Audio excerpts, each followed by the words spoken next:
नमस्कार, आप देख रहे हैं राजीव टाइम्स। मैं हूं आराधना नामदेव। रुक करते हैं खबरों की ओर। आपको बता दें खबर एमपी से, जहां एमपी बोर्ड की 10वीं और 12वीं की परीक्षाओं का इंतजार कर रहे छात्रों के लिए एक बड़ा अपडेट सामने आया है। मूल्यांकन कार्य तेजी से पूरा हो रहा है और अब तक करीब 80% उत्तर पुस्तिकाओं की जांच हो चुकी है।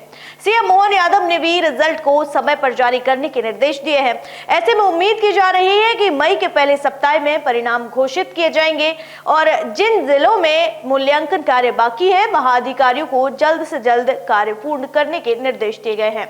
आपको बता दें, जहां मध्य प्रदेश माध्यमिक शिक्षा मंडल द्वारा आयोजित 10वीं और 12वीं की बोर्ड परीक्षाओं का परिणाम अब ज्यादा दूर नहीं है। मूल्यांकन कार्य लगभग अंतिम चरण में है, जिसमें अब तक 80% उत्तर पुस्तिकाओं का मूल्यांकन हो चुका है और मुख्यमंत्री मोहन यादव ने अधिकारियों को निर्देश दिए हैं कि शेष जिलों में मूल्यांकन कार्य शीघ्र पूरा कर लिया जाए, ताकि मई के पहले सप्ताह में परिणाम जारी किया जा सके। छात्रों और अभिभावकों के लिए यह राहत की खबर है, क्योंकि समय पर रिजल्ट आने से आगे की तैयारी आसान होगी। परीक्षा के सफल संचालन के बाद अब बोर्ड और शिक्षा विभाग परिणाम को लेकर गंभीरता से कार्य कर रहा है। छात्रों को सलाह दी गई है कि वे परिणाम आने तक धैर्य रखें और अगली कक्षा की तैयारी पर ध्यान केंद्रित करें।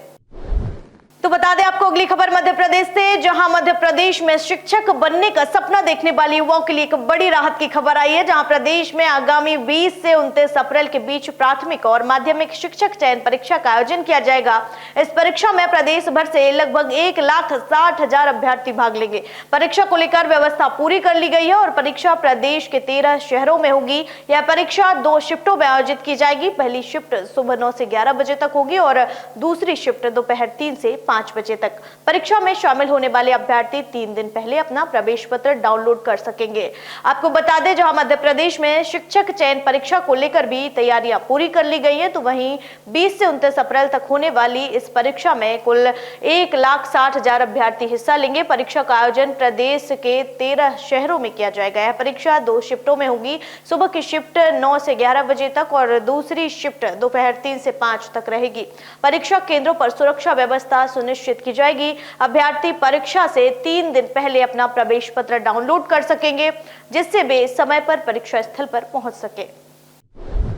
मध्य प्रदेश के कई आईएफएस अफसरों ने अपनी अचल संपत्ति की जानकारी केंद्रीय पर्यावरण एवं वन मंत्रालय को सौंप दी है। आपको बता दें, इस जानकारी के मुताबिक सतना जिले के डीएफओ चांदीवाल के पास 17 करोड़ रुपए की संपत्ति है, जबकि छिंदवाड़ा के सीएफ के पास 14 करोड़ रुपए की संपत्ति पाई गई है।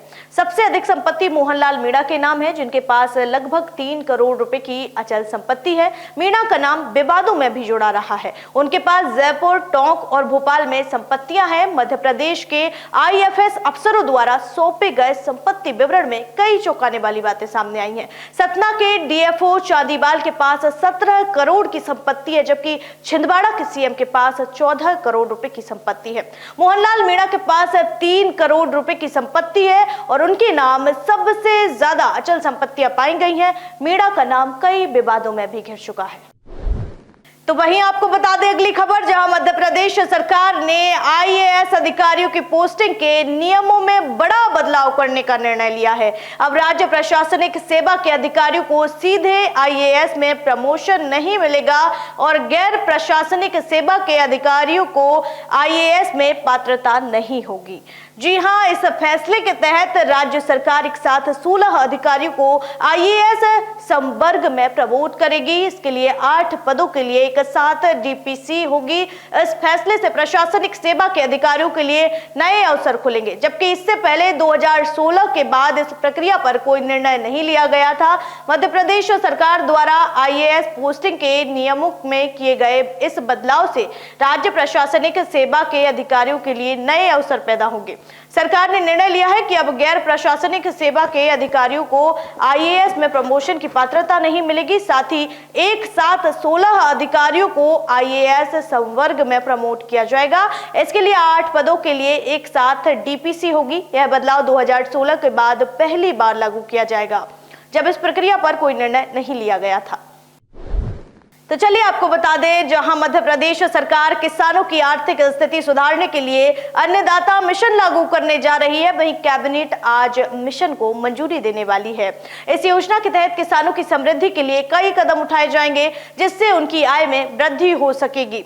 इसके अलावा पिछली बार पशुपालन योजना की घोषणा की गई थी, जो किसानों की आय बढ़ाने में मददगार साबित हो रही है। सरकार इस योजना को किसानों की आर्थिक स्थिति सुधारने के उद्देश्य से लागू कर रही है। मध्य प्रदेश सरकार ने किसानों की समृद्धि के लिए एक अहम कदम उठाया है, जिसके तहत अन्नदाता मिशन को लागू किया जाएगा। इस योजना की मंजूरी आज कैबिनेट द्वारा दी जाएगी। इसके तहत किसानों की आर्थिक स्थिति सुधारने के लिए कई पहल की जाएंगी। इससे पहले पशुपालन योजना की घोषणा की गई थी, जो किसानों के लिए फायदेमंद साबित हो रही है। इस नई योजना के जरिए राज्य सरकार किसानों के जीवन स्तर को ऊंचा उठाने के लिए ठोस कदम उठा रही है। इस बुलेटिन में फिलहाल इतना ही। देश दुनिया की तमाम खबरें देखने के लिए देखते रहिए राजीव टाइम्स। नमस्कार।